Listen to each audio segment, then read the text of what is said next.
birthday week, so I just...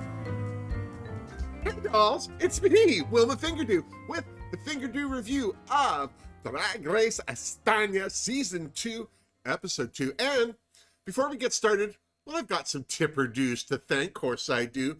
Brent Bent sent me some birthday love. Yes, it's still my birthday week, so there's been a cake and, well, cocktails in abundance here at the Fingerdoo camp. Also sending me a tipper due this week was Karen Ross. Thank you, Karen. Mark Atha not only sent me a tipper due, but he tucked some fabulous hugs in for good measure. Watch those hands, Mark, is all I'm saying. And finally, Michael Smith also dropped by, not only with a tipper due, but to say how much he loves my videos. Oh, Michael, thank you so much. I love that you love them. Seriously. I also want to welcome two new Patreoners to the Fingerdoo family, Greg Wild and Nine. I hope to see both you lovely gentlemen at the next live Zoom chat. Well, actually, Nine was at the last one already, so he's ahead of the curve. We have 2 live Zoom chats a month on my Patreon channel. So if you'd like to join us on Patreon or just help to support the channel with a tip or do, the links are down below. Now, Jorge, drink me. My favorite. Oh, this is my signature drink. It is the Pink Pucker. And for those of you who are new or haven't been paying attention, this is basically just ice, tequila, pink lemonade, and a blender. The rest are dreams. Oh. So puckery. I love it. Oh, God. Okay. So let's get to it. First off, I'm just going to start in the middle of this episode and say this was one of the best talent shows of any Drag Race franchise ever. These queens shamed the Drag Race world by not only setting the bar for future talent shows, but, let's say it, they actually had some talent to show. Seriously. Of course, there has been some controversy from the talent show as well, and I'll be addressing that soon enough. That all said, we started this episode off by, well, bidding Marisa Prisa a fond farewell. Samantha was grateful to hear that most of the other queens were cheering her on through the lip sync, but Estrella was quick to point out that Samantha was on her own from now on. Only she said it meaner. That's love. Of course, Onyx needed congratulating for winning, and, well, with that done, the queens got out of drag. The next day in the workroom, there seemed to be some question as to whether Setla and Onyx were becoming an item. Day 2, and there's already innuendo? Maybe they don't have TV in their hotel rooms. Thankfully, Supreme showed up with this week's mini challenge. It was time for the queens to read the house down. Yes, my darling, the library was open because reading is what? Fundamental. Seriously. These make me look smarter. I just have to say, Supreme's suit game is putting RuPaul to shame if you ask me. It's the work of designer and stylist Jose Luis Diaz. I've got a link to his Instagram and his label's Instagram down below. Seriously, check him out. This man is such an artist. Okay, I got that out of my way. Now for the reading challenge. I cringed through this as much as I cringed through the roast and stand-up comedy challenges. There's a fine line between a read and an out-and-out insult. And what didn't insult me was this week's pit crew. Is it just me, or are they getting hotter each week? Makes me want to learn to read all over again. Maybe in Braille this time. As for the reading challenge, almost everyone did okay. The standouts were Onyx, who, despite admitting she's not good at reading, got a couple of good ones in on a couple of the queens. Estrella said what we were all thinking, that Samantha looked like Voldemort. It's funny because it's true. And Juriji got a good dig at Marina by saying she failed her personality test, but her best line was telling the 18-year-old her fashion sense was a mixture of pretty and unnecessary. Now that's funny because it's true. The worst of the worst were, well, the 18-year-old who failed to be funny at all, and sadly, Marina, who seemed put out that Diamante's comeback was better than her read. But the true star of the show was Sharon, not just for her reads, but for her snappy comebacks. She read harder than she was read, so it was no surprise to me that she was the mini challenge winner. Seriously. And then it was time for Supreme to announce the Maxi Challenge. The queens would be participating in the Supreme Eleganza Talent Extravaganza. Needless to say, the queens were thrilled to show off once again. Of course they were. Shut up. As the queens got ready for the Maxi Challenge, Onyx and Ariel had a great discussion about mental health and how they've overcome recent hurdles with their own well-being. It was an important conversation to hear because I do believe that lots of people avoid dealing with their mental health for far too many reasons. Seriously, here's to Onyx and Ariel. Well done. And then it was time to hit the main stage. Supreme looked stunning in her brunette locks and neon deliciousness. And yes, neon deliciousness was my drag queen name in high school.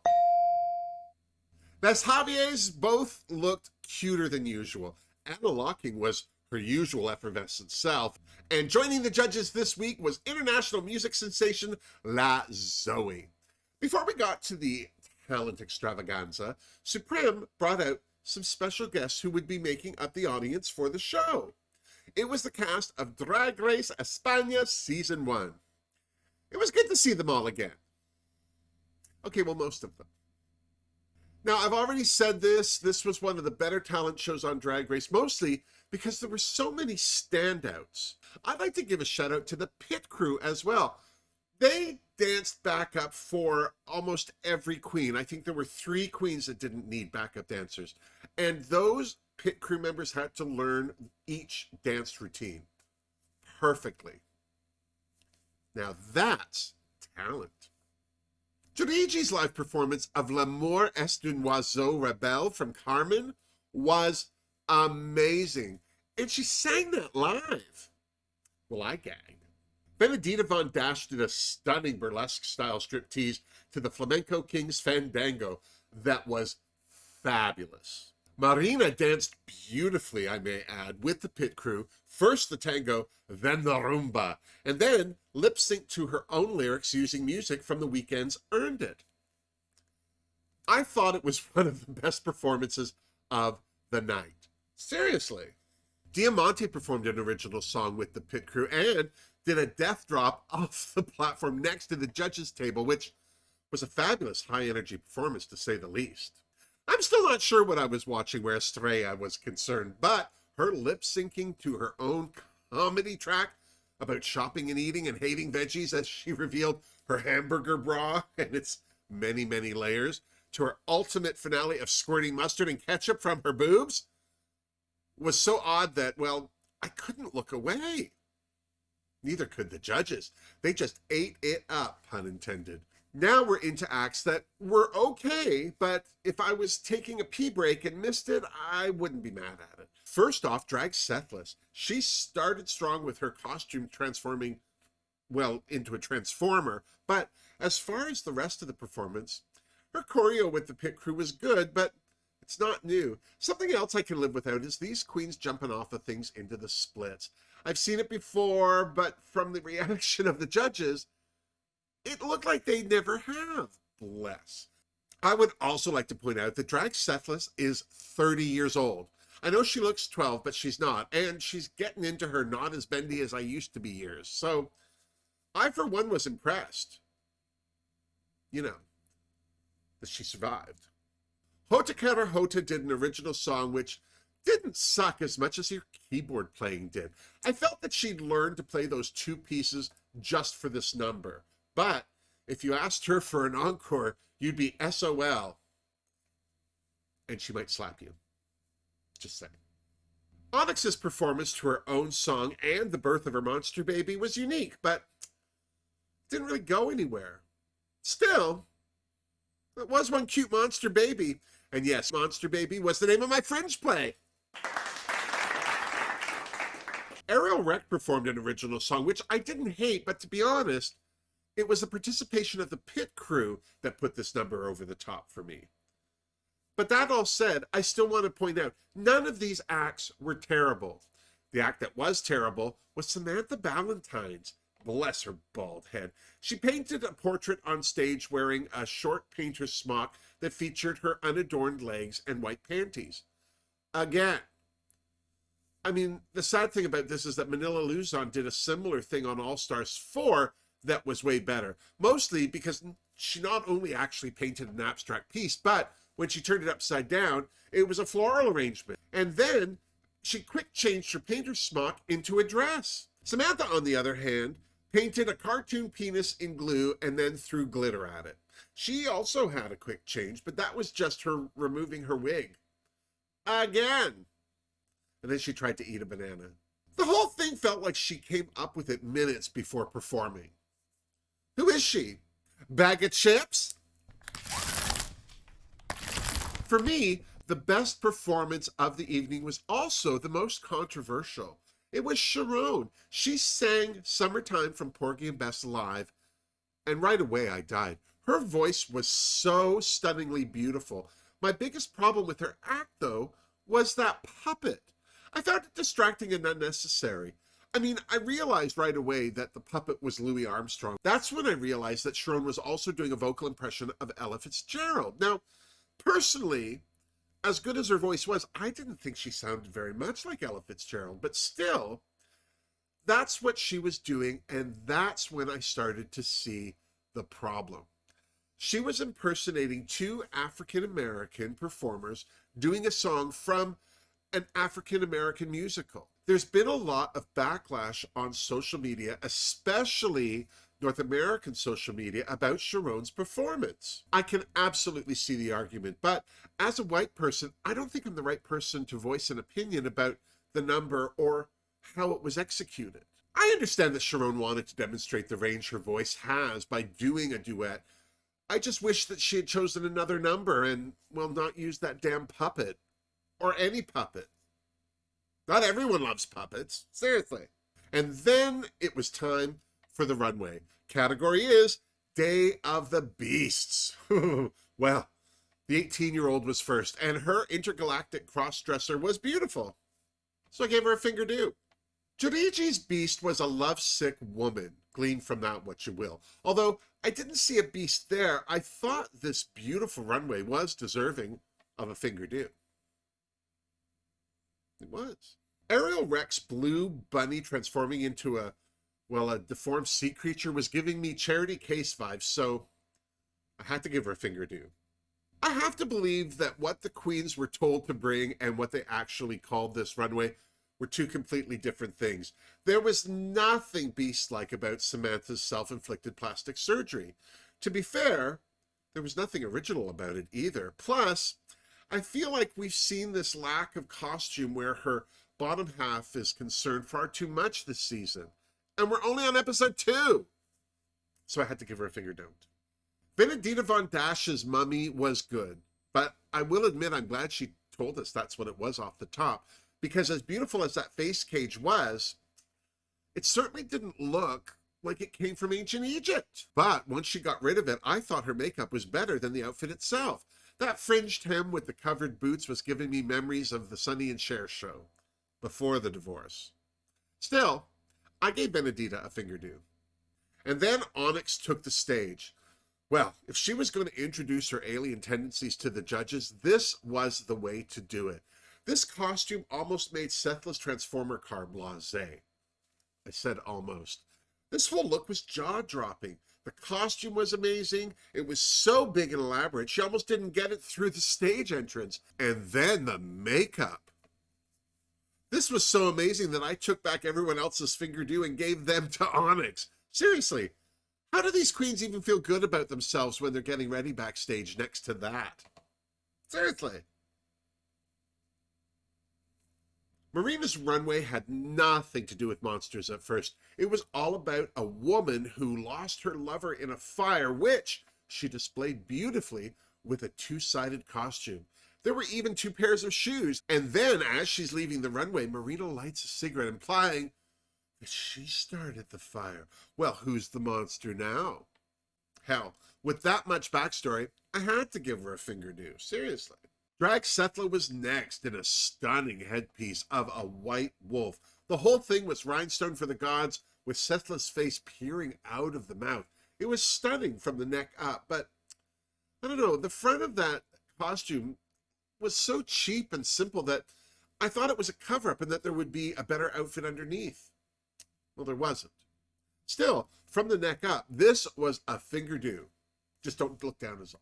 Don't look down. Sharon's runway was a creepy rag doll. At least I thought it was creepy till she took her face off, and then it was downright terrifying. I loved the whole look of it and the backstory. And then, well, she used voodoo, creepy, and evil in a sentence. And, well, let's just say, I wasn't surprised that there were some strong feelings towards Sharon about this look, too.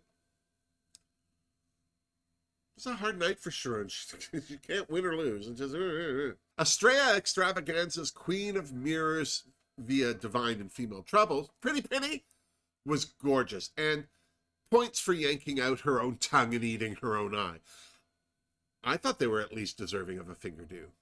I was really impressed by Diamante's Boogeyman. What with the backstory, the extreme body costume, and that makeup, well, this was an easy Fingerdoo for me. And yes, easy Fingerdoo was my drag queen name in high school. And then it was time for the judges' critiques. First off, Ariel Rex, Samantha Ballantyne, Onyx, Drag Setla, Sharon, and Diamante Mary Brown were, well, in a surprise twist, revealed to be the tops and bottoms of the week, which meant that Jota, Marina, Estrella, Venedita, and Joriji were all safe, much to the 18-year-old's chagrin. Ariel was clearly not in the top this week. The judges liked what she did in the show and on the runway, but she just didn't take it far enough for their liking.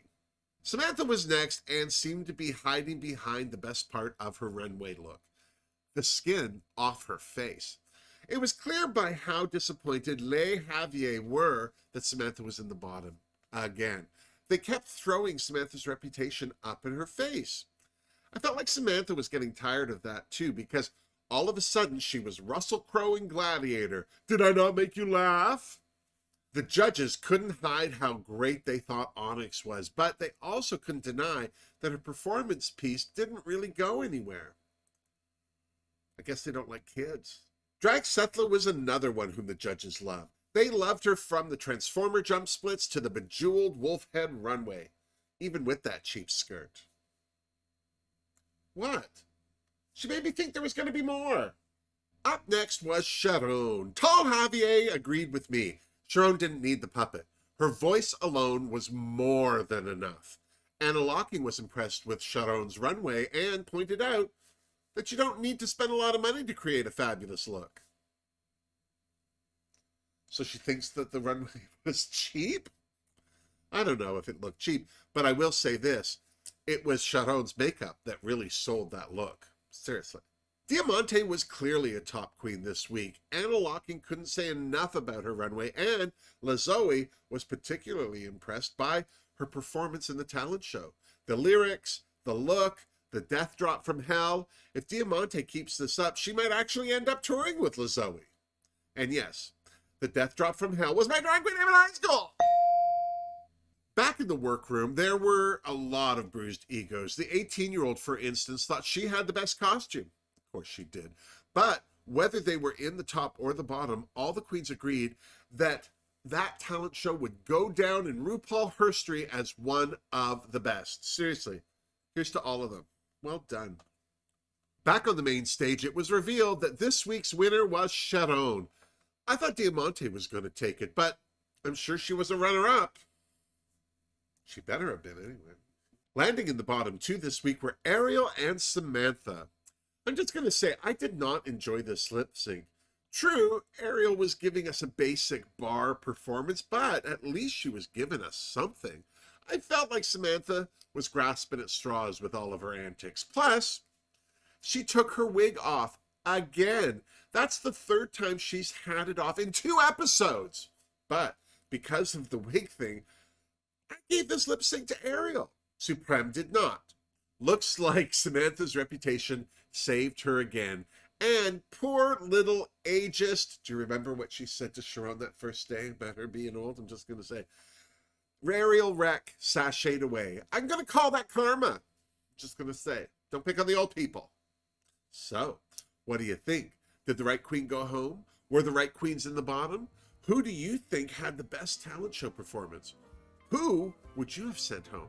Let me know in the comments down below. While you're down there, give this video a thumbs up if you liked it, subscribe to my channel if you haven't, and Feel free to share this video with anyone who's as big a Drag Race fan as we are. Also, if you'd like to support this channel even more, the links are all in my description box. Sounds dirty. Until next time, miss me! Seriously. I'm so upset that Samantha didn't say Sharon. If she does one more lip sync and takes her wig off and they don't send her home, I might stop watching. I just won't stop. I won't stop. How could I not watch? Personally, I think Diamante Mary Brown was robbed. I thought her performance with the pit crew was spectacular. It was high energy. Everyone was enjoying themselves. Again, I understand that these young and bendy people like to throw themselves off of great heights and walk away from what ensues, but I don't enjoy watching. That's not entertainment to me. That's yeah, I can't watch that. Ever since I heard that Shangela had fractured or broken or twisted an ankle or a leg or some such thing, even just a regular death drop just makes me want to throw up a little in my mouth. We need kinder, gentler drag lip syncs. I'm just saying.